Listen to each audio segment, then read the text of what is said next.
génération tombera ici, à l'exception de Josué et Caleb. Cette génération va mourir dans le désert. Donc c'est vos enfants qui vont entrer dans la terre promise. Donc voilà, bien aimé, nos enfants ont le potentiel d'arriver où nous n'arriverons jamais.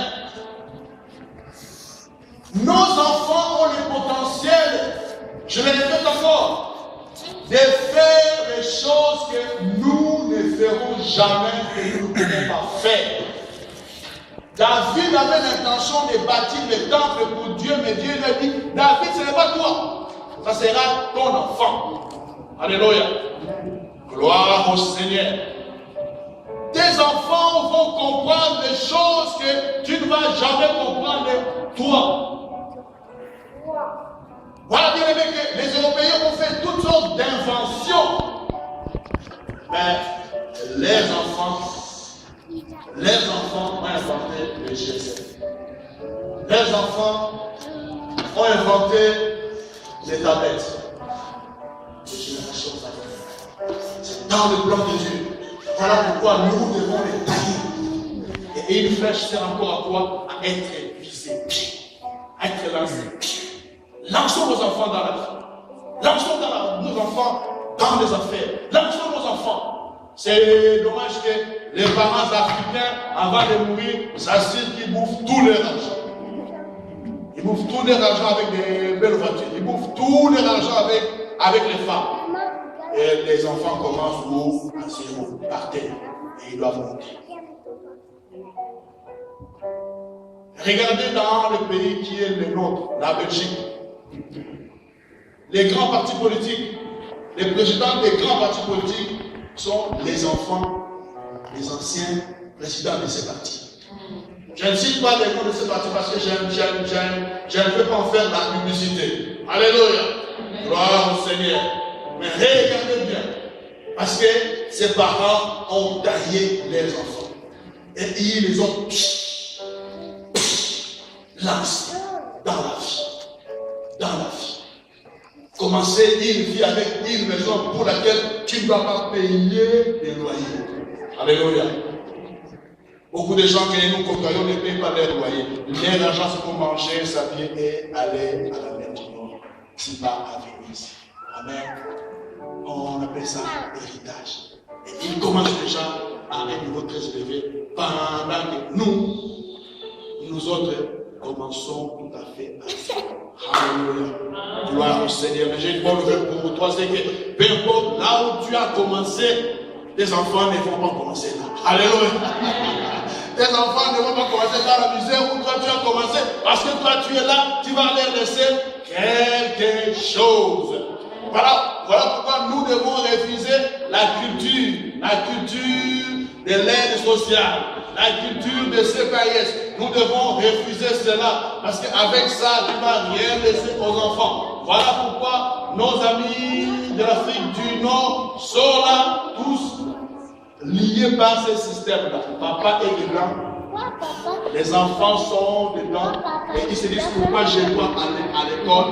Voilà pourquoi ils tournent à gauche, à droite, avec la drogue, avec toutes sortes de violences, parce que le système est là. Le gloire au Seigneur, parce que la Belgique est en train de revoir le système. Je ne sais pas si la mise il y aura encore des CPS. Déjà maintenant, les allocations familiales s'arrêtent au 3e enfant. Alléluia. Heureusement que nous autres, nous avons parcouru cette limite-là. Alléluia. Nous ne sommes pas concernés par cette loi. Amen, amen. Gloire au Seigneur. Voilà, c'est à vous, les jeunes maintenant, de prendre la relève. Et sachez qu'après 3 enfants, il n'y aura plus de CPS.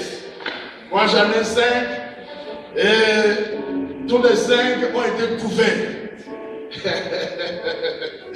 Gloire au Seigneur. Bien-aimés, les enfants occupent une place stratégique dans le plan de Dieu, dans l'humanité. On dit que les enfants, c'est l'avenir de demain. Quand les enfants sont dans la débandade, l'avenir d'une société est hypothéqué. Alléluia. Alléluia. Mais il y a un enfant qui est différent de tous les enfants que nous avons cités, et tous les enfants que nous avons vus dans la Bible. Cet enfant s'appelle Jésus. Disons Jésus. Cet enfant s'appelle Jésus. Gloire au Seigneur. Jésus va accomplir la prophétie d'Exode en écrasant la tête du diable. Et d'après Colossiens chapitre 15, Satan avait cru qu'en amenant Jésus à la croix, il était en train de l'humilier, il était en train de le vaincre, il était en train de le dépouiller. Et Satan, comme Maman Momo a fait référence à une chanson, moi aussi j'ai fait référence à une chanson. Cette chanson, je l'ai écoutée, son titre c'est Mauvais calcul. Alléluia. Mauvais calcul. Satan fait toujours des mauvais calculs. Il a cru qu'en amenant Joseph en Égypte, en le vendant, il allait, n'est-ce pas, effacer tous les rêves de Joseph. Alléluia. Ils ont mauvais calcul. Mais c'est là qu'il a aidé Joseph à réaliser son rêve. Amen. Amen. Voilà, Joseph va dire à ses frères que vous avez mérité de me faire du mal. Mais Dieu a fait quoi? Dieu l'a transformé en bénédiction pour sauver la vie aujourd'hui à un peuple nombreux. Alléluia. Mauvais calcul. En amenant Jésus à la croix, Satan a fait un mauvais calcul. Qu'est-ce nous dit Colossiens chapitre 2, verset 15? La Bible nous dit qu'il a dépouillé les dominations. Si je peux commencer à partir du verset 13. Vous qui étiez morts par vos offenses et par l'incirconcision de votre cœur, il vous a conduit à la vie avec lui en vous faisant grâce pour toutes nos offenses. Il a effacé l'acte dont les ordonnances nous condamnaient et qui subsiste contre nous. Il a détruit en les clouant à la croix. Il a dépouillé les dominations, les autorités et les a livrées publiquement en spectacle en triomphant d'elles par la croix. Alléluia. Alléluia. Bien-aimé, Jésus a pris tes problèmes. Jésus a pris ta malédiction. Toute malédiction qui a été prononcée par toi, par les ancêtres, par les gens de mauvais cœur, par les gens qui sont jaloux de tes exploits. Quelle que soit la malédiction, la Bible nous dit que Jésus, qui est devenu une malédiction pour nous, pour toi, a annulé cet acte de condamnation. Amen. Jésus a annulé cet acte de condamnation. Toute condamnation prononcée contre toi, qui t'est limitée socialement, qui t'est limitée financièrement, qui t'est limité spirituellement, qui t'est limité intellectuellement, Jésus a effacé cet acte de condamnation. Alléluia. Amen. Il y a ce qu'on appelle les décrets. Pour nous qui sommes dans des républiques ou pour les gens qui sont dans des républiques, ils parlent des décrets présidentiels. Un arrêté présidentiel. Le président a dit que voilà ce qui va se faire. Voilà, à partir d'aujourd'hui, tout le monde va s'habiller d'une certaine façon. Décret présidentiel.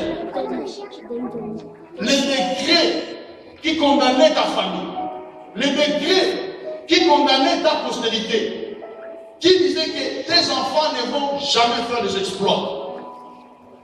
C'est vrai, il y a des familles où on peut voir la manifestation de certains décrets, de certaines condamnations, de certaines malédictions. Par exemple, certaines familles, aucun enfant ne peut arriver à l'université. Dans certaines familles, les filles ne se marient pas. Ce sont des décrets. Ce sont des arrêtés. Témoignages, sorcellerie, sont dans tout droit de l'enfer. Alléluia. Mais toi, en tant qu'enfant de Dieu, il ne faut pas ignorer ces choses-là. Il ne faut pas faire semblant comme si non, tout va bien, rien ne va c'est effacé. Il faut en être conscient. On pense qu'en ignorant quelque chose, la chose va disparaître d'elle-même. Non, bien aimé. La Bible ne dit pas que l'ignorance améliore, plutôt l'ignorance tue. L'aveuglement n'est pas une bonne chose. Il faut voir comment est-ce que les aveugles souffrent dans la vie. Les gestes que toi tu peux poser naturellement, pour un aveugle, c'est tout un calcul, c'est toute une réflexion.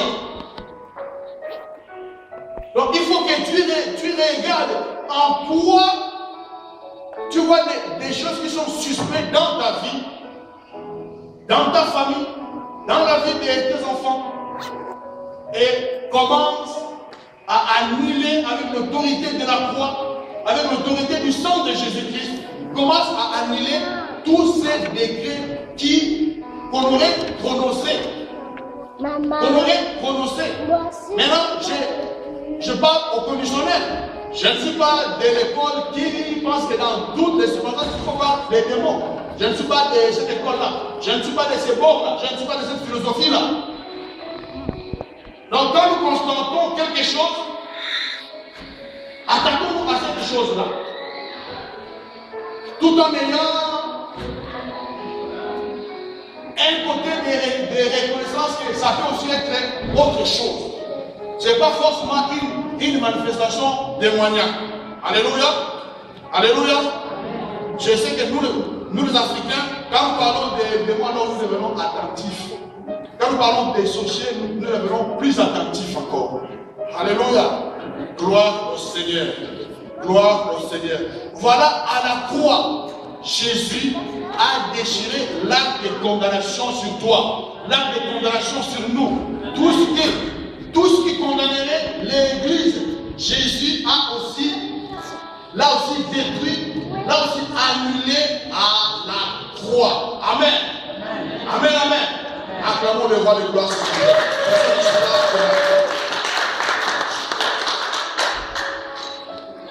Merci Seigneur. Merci Seigneur. Le Seigneur est bon. Sa bonté dure à toujours et sa fidélité de génération en génération. La Bible nous dit dans Genèse, s'il vous plaît, Genèse chapitre 1er, verset 27. Dieu créa l'homme à son image. Il le créa à l'image de Dieu. Il créa l'homme et la femme. Dieu les bénit et Dieu leur dit, soyez féconds, multipliez-vous, remplissez la terre et la sujettissez et dominez sur les poissons de la mer, sur les oiseaux du ciel et sur tout animal qui se meut sur la terre. Voilà que Dieu crée la première famille, Dieu crée l'homme et la femme. N'oubliez pas que la vision que le Seigneur a donnée à cette église, c'est la restauration des familles. Ils sont la restauration des familles. La restauration des familles.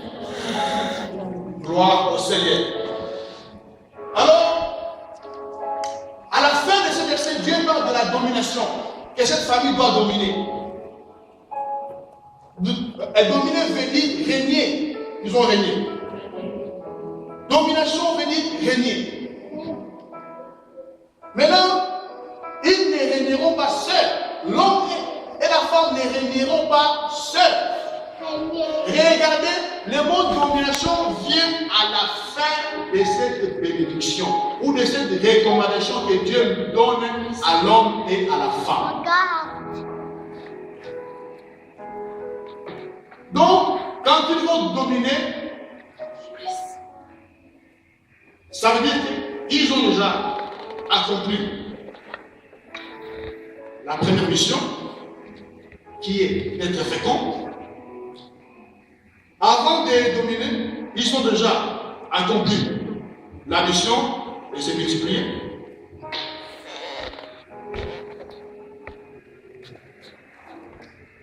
Avant de dominer, ils ont déjà accompli la mission de commencer à remplir le jardin. Pourquoi est-ce que je donne toute cette précision-là? Parce que cette domination va avoir lieu avec leur postérité, avec leur Alléluia. Donc Dieu nous appelle, Dieu a appelé Adam et Ève à régner, à gouverner avec leur postérité, avec leurs enfants.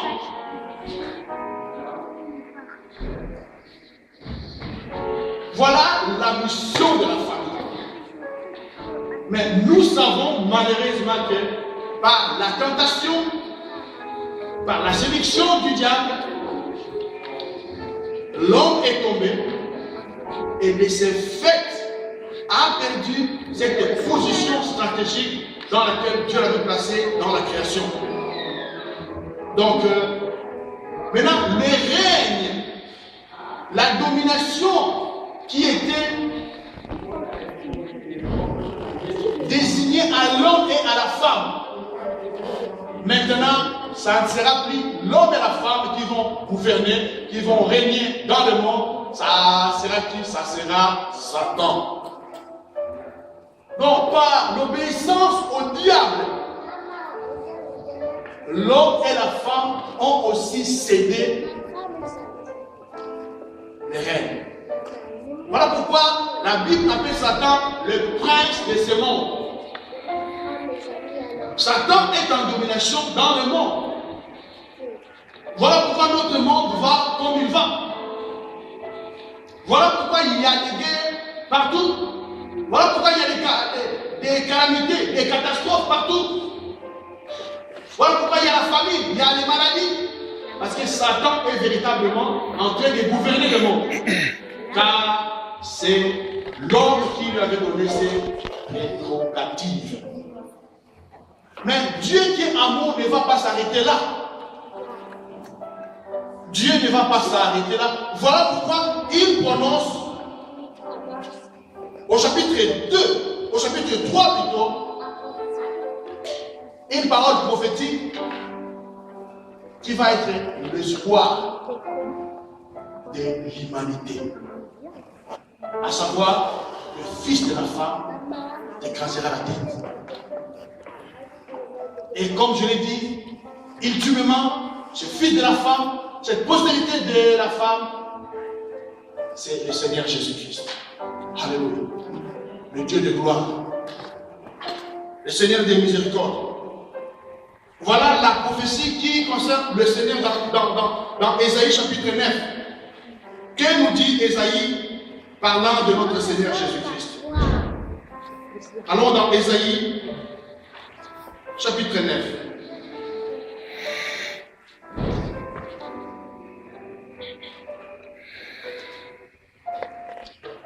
Merci Seigneur. Ésaïe chapitre 9, verset 5. Car un enfant nous est né. Nous parlons des enfants.